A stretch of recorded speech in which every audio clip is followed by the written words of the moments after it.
And the story that Enid Lorimer will be telling you tomorrow is the story of The Butterfly That Stamped. The time now is 5 o'clock.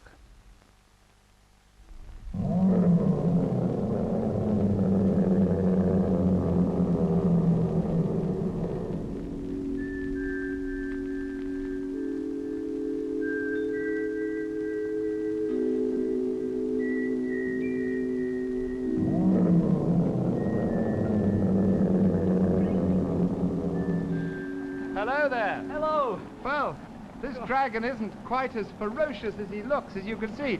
Oh, John and I were making this smoke there, and the dragon himself, and he's 15 feet 9 inches long, was made by Class 5 of the St Mary Abbot School at Kensington.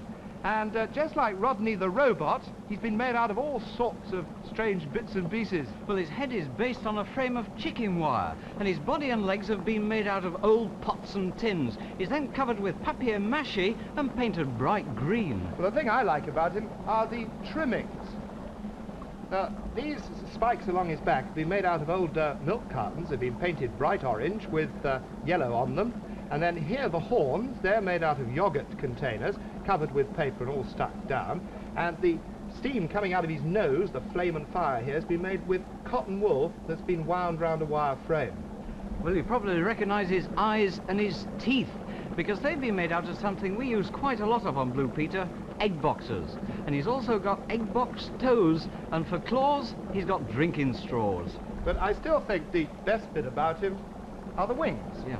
They've been made from this plastic packing paper, and that's been made onto a wire frame. Well, the thing that I like best of all is his name, and it's Ilya Dragonarkin. Well, I think he'd cause quite a stir if he turned up on The Man from U.N.C.L.E. Yes, indeed. Well, you know, dragons like this were never real. They're purely imaginary. But once upon a time, there were strange and rather terrifying creatures which roamed the earth. And the first proof that they did do this was in stones like this. They're fossils. And they're parts of the skeletons of these strange prehistoric creatures which have lain dead and buried in the rock for so long that they've become part of the rock itself. Here's another one. And you can see these all over the country, in places where there's sort of rocky areas, if you look hard enough, particularly where there's sandstone or limestone. And here's another one. You find them in most extraordinary places, quite ordinary places. For instance, there's a place in Dorset called Lyme Regis. Well, today it's a very popular holiday resort, but 100 years ago it was just a seaside village. In a little house not far from the seafront, a cabinet maker named Richard Anning lived with his 2 children, Mary and Joseph. They were a simple, rather poor family, but Mary was one day to become one of the most famous inhabitants of Lyme Regis.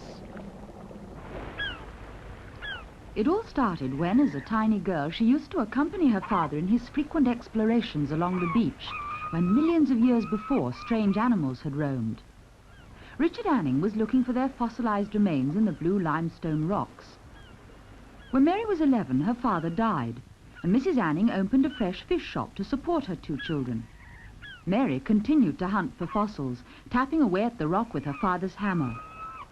One day she came across a pretty snake-like fossil called an ammonite, which millions of years ago had been a shellfish at the bottom of the bay. While she was running home to show her mother, a visitor called after her and offered her ½ a crown for it. Proudly she took this home. "Look, Mother, now I can help to keep you and Joseph." From that day she spent as much time as she could, scratching here and hammering there, and putting her finds into a little wicker basket she carried over her arm. She displayed them next to the fish in her mother's shop, and people came from all over the district to buy her little pieces of rock. But what Mary wanted more than anything else was a really big find, and a few months later her dream came true. Deep in the rock she found the remains of a huge creature which looked rather like a crocodile. Unable to remove it herself, she hired some men to dig it out for her. It was worth the money, because Mary knew that such a large fossil would be very valuable. As the men chipped away at the rock, a huge skeleton was revealed. It turned out to be an ichthyosaurus, 150 million years old, the first complete specimen ever found. A crowd gathered to watch, and amongst them was Mr. Henley, the lord of the manor, who bought the ichthyosaurus for £23. When she grew up, Mary continued to search for fossils, taking her dog Fido with her. When she found an interesting specimen, she pointed to the spot saying, "Down, Fido, down." And the obedient dog would remain there on guard while Mary went for help. Experts on fossils came from all over the country to visit Mary and look at her specimens. Many of them paid large sums for special items, and Mary gave this money to the poor and needy. And so the daughter of a humble carpenter grew up to be known as that eminent female fossilist, the heroine of Lyme Regis. Well, the fossilized skeleton that Mary Anning found was a fantastic discovery, and it made her very, very famous. And you probably think it's very unlikely that anybody could ever make such a lucky find again. Well, a few weeks ago they did. Just a little bit further down the coast at a place called Charmouth in Dorset, this was found. And this is a fossilized head of an ichthyosaurus. And it was found by 13-year-old Sarah Evans, who was on holiday there, and Sarah's come along to the Blue Peter studio today to tell us just a little bit about it. Well, Sarah, first of all, many congratulations for finding it. I don't think it's everyone who finds a fossil quite as large as this. Do you know what it weighs? It's about 500 weight. That's absolutely marvellous. Well, honestly, to me, it looks just like an ordinary old bit of rock. What made you first notice it? Well, it was on the beach, and, well, this is the limestone, and, well, that's bone, you see. So all the dark lines, in fact, are the bones of the ichthyosaurus? Yes. What exactly would this be, this particular bit? Well, that's the jaw. Right along there. This is marvellous, isn't it? Well, Sarah, you obviously can't keep such an enormous great fossil in your house. What are you going to do with it? Well, we're going to put it in an acid bath and dissolve the limestone. So that you're just left with the bones? Yes. Does this take a long time? About a year. Where are you going to do it? Not in your bathroom, surely? No, in the back garden. I see. That is absolutely marvellous, Sarah. Well, when it's done, can people go and see it? Well, I'm not sure what we're going to do with it yet. We might keep it or send it to the Natural History Museum. We're not sure yet. Well, I hope you do that, because I'd like to go and have a look at it when it's absolutely finished. And Sarah, I think you deserve a Blue Peter badge. Thank you very much indeed. The next time you happen to be down on the beach and you see an old rock like that, you better have a closer look at it, because you never know what it might be. Well, if you're wondering what a fully grown ichthyosaurus looked like, well, it looked like this. And although they did vary in size from 1 foot to 20 feet, the head that Sarah found would have obviously come from a great big one like this. And the bit that she's actually got is the long sort of pointed snout bit at the end there. Well, it looks like a fish, but in fact they were reptiles. They breathed with lungs and not gills, a sort of fish lizard. Well, I'm certainly very glad that they died out all that time ago, because I think if I was going along in a boat, I certainly wouldn't like to bump into one. Let's go over and join Chris. No, for that matter, nor would I. Well, that ichthyosaurus must be about the oldest thing I've ever seen in the Blue Peter studio. But we've had news as well this week of something brand new, the latest strike aircraft that's being developed for the Royal Air Force, the Hawker Siddeley Kestrel P1127.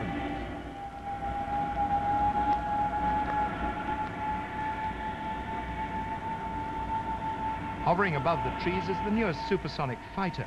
It seems fantastic, but this aircraft needs no landing strip. They call it the Jungle Jet. For a clearing in the trees no bigger than a football pitch is all the space that this plane needs to make a perfect touchdown.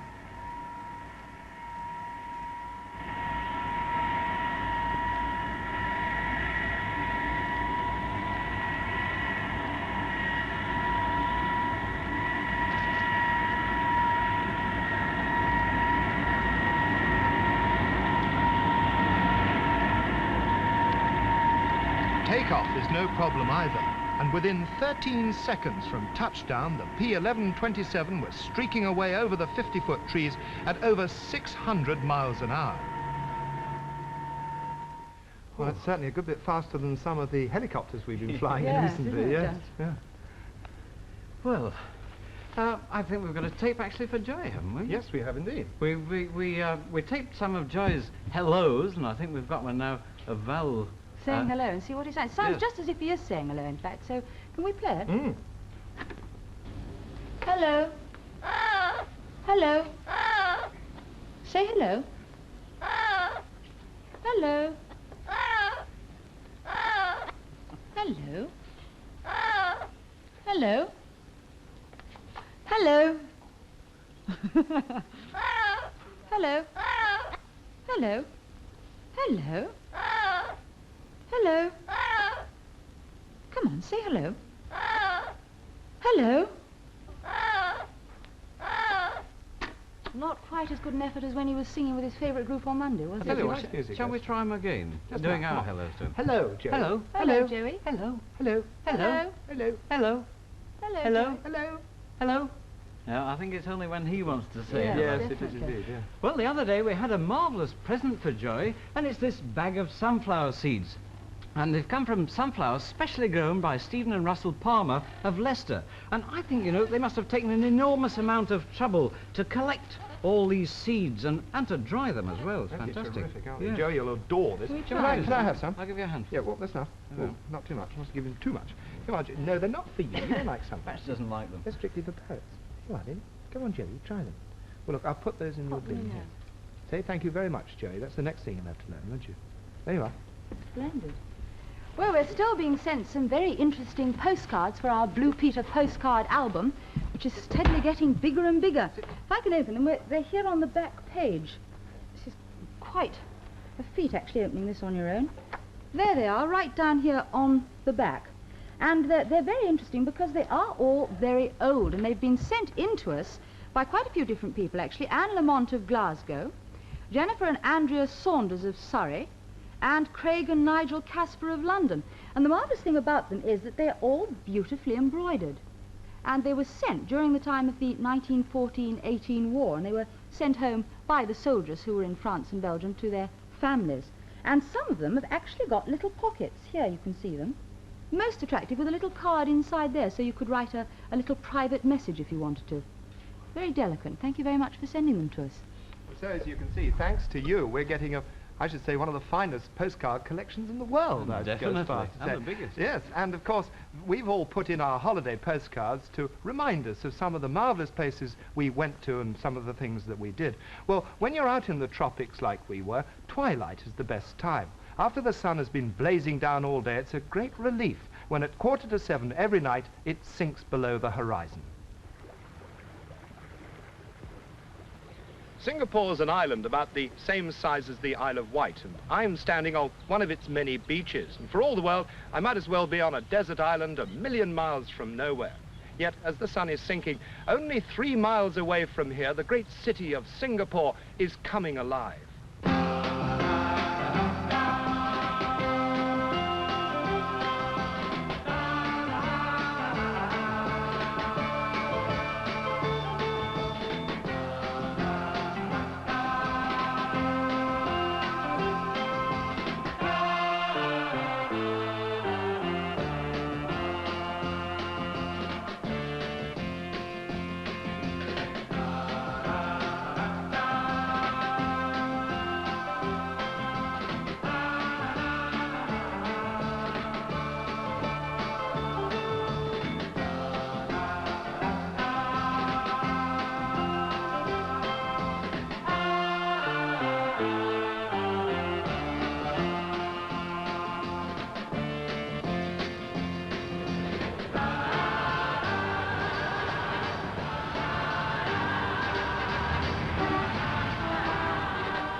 Every night in Singapore there's a street market, and every night they set up the stalls in a different district. Some people call them armour's markets because an armour is a servant and doesn't earn very much money. But you can afford to buy things here because this is where you can get the biggest bargains in Singapore.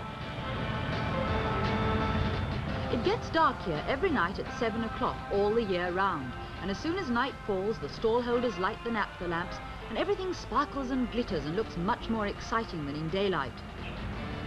We weren't going out to buy things that night. We were going out to supper, Singapore style. This is satay. It's a traditional Malay dish, and we were told we couldn't leave Singapore until we'd tried it. We gave our order and went to a table. Yes, lovely.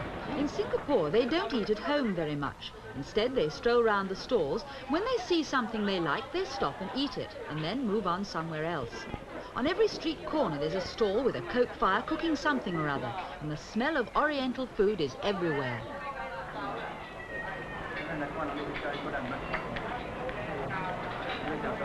Everything is cooked after you've ordered it, and it arrives at the table fresh and piping hot. Satay is made of different kinds of meat, and we had chosen pork.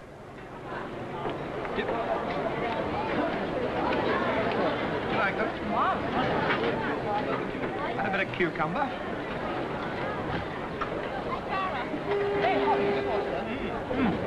That's why you have the cucumber. You order satay by the number of sticks, and when you finish, they count the sticks on your plate, and they know how much to charge you. Joel? Well, we'd better move on and have our last course then.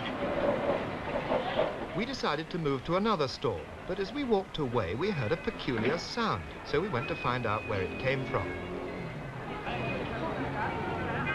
It was a wayang, a Chinese opera. Everything, stage, scenery, lights, the whole lot is set up on a street corner.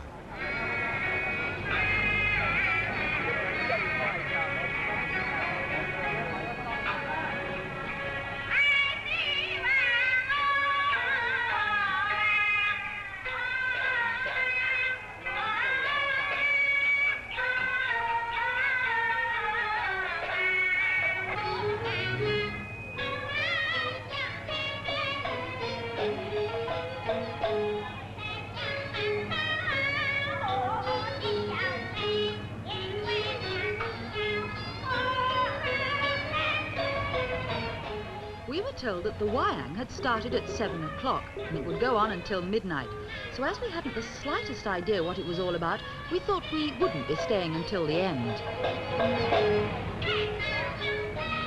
All the delicious food hanging from the stalls made us feel very hungry. That satay wasn't a meal, only a snack. So we decided to have our main meal right here.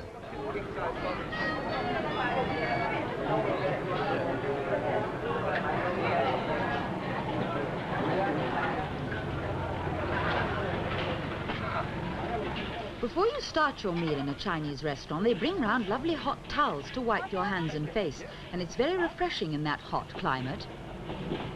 Lovely smell. It's like a menthol smell, yes.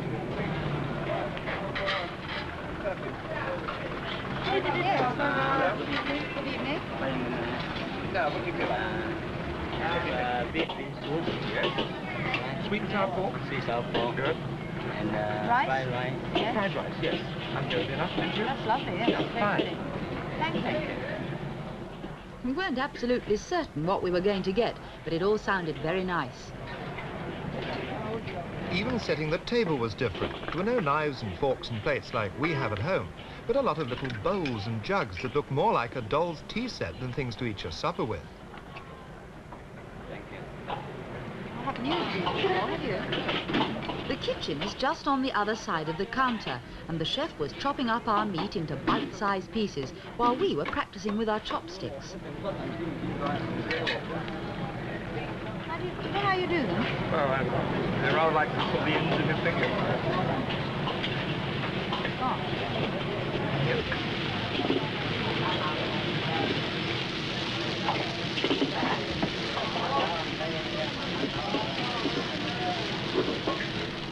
We didn't have very long to wait before the first course was ready and the waiter was on his way back to our table.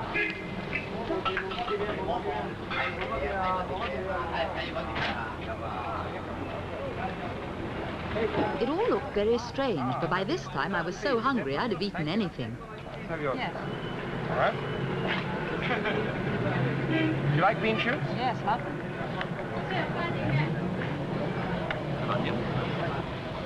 That's enough to start with, I think. The Chinese don't seem to have a set order for the courses. They just bring the things to the table when they're ready. Oh, thank you.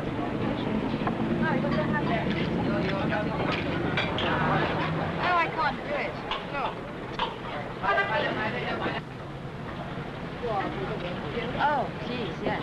It really is very tricky until you get the hang of it. It's rather like trying to write with two pens at once.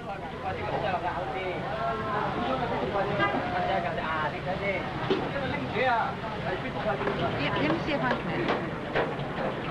That one like that. And then that one there. So it moves with that. Like that. Thank you.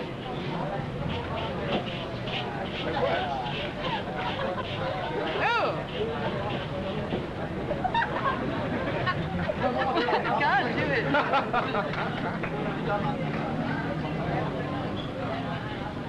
Yeah, that's right. I got it.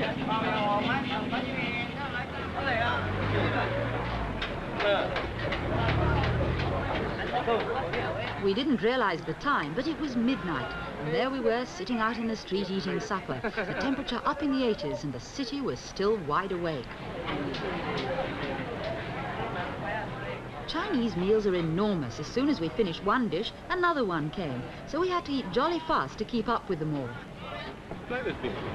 When we'd finished, we walked on down the road until we met a Malay pushing a trishaw, loaded with a strange-looking fruit. Oh, Chris, look. Durian? Fruit. This one. We're going to try some. How much? $5. $5? Okay. You cut. Special breakfast, quite lots. Durian is a Malay speciality, and we were in Singapore at the height of the durian season. They don't harvest it, they wait for it to drop down from the trees when it's ripe. It tastes delicious, but it has one marked disadvantage. Now then.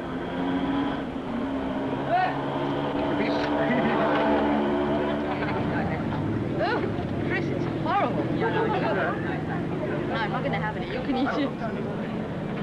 Oh, it smells awful.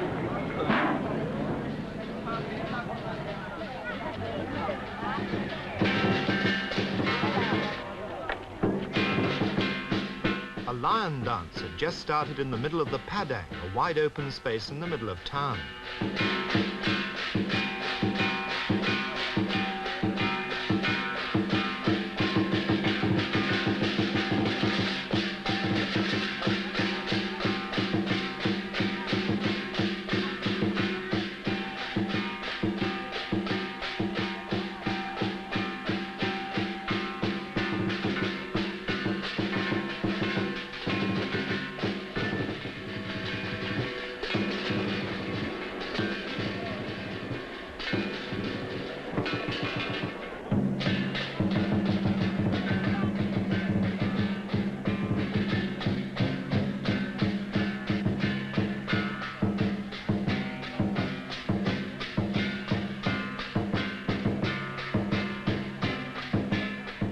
The lion dance was by no means over yet. Like the Wayang, it goes on for about 4 hours.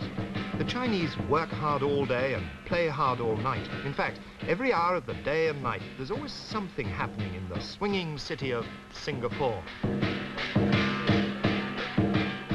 Well, they certainly have to work hard inside that lion. There are 2 of them inside it, and in that temperature, it gets very, very hot indeed.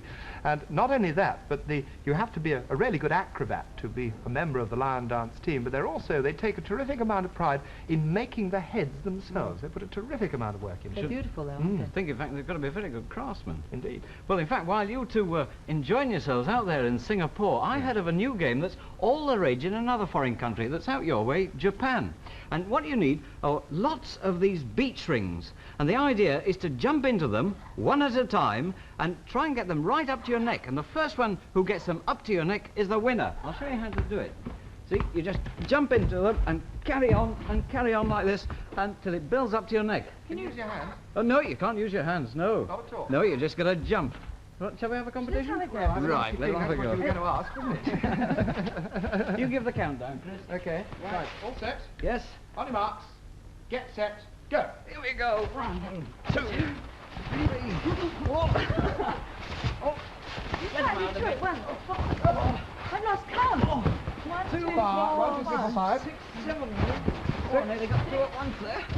7, I've got one sticking up there. 9. You've got to be careful you don't fall. Because if you fall, you'll find yourself rolling. 9. I lost count too. 1, 2, 3, 5, 6, 7, 8, 9. I've got the same as you, Fritz. 10. I've got one on each foot. 10. Here, you're taking part in many. I'm losing. 10. Oh, 4. 11. Oh, thank you. I got 11. I keep losing count. 11. 13. That's it. 1, 2, 3, 4, 5, 6, 7, 8, 9, 10, 12, no, 11. 12. Well, One for you, Chris. right, I don't know if we can get them on. Oh, how many have you got? How many have you got? 12, we're equal. 12, we're equal. 11. Hard luck, Val. Oh, you please. Come on, John and I are equal winners. Well, what have we got on Monday? Whoops. Oh, we've got Jason's grandkittens coming again. They're now 4 weeks old. Yeah. Oh, yes, we're having some bicycles in the studio that are powered by batteries. So, see you all on Monday. Bye-bye. Oh. Come on, jump into that one.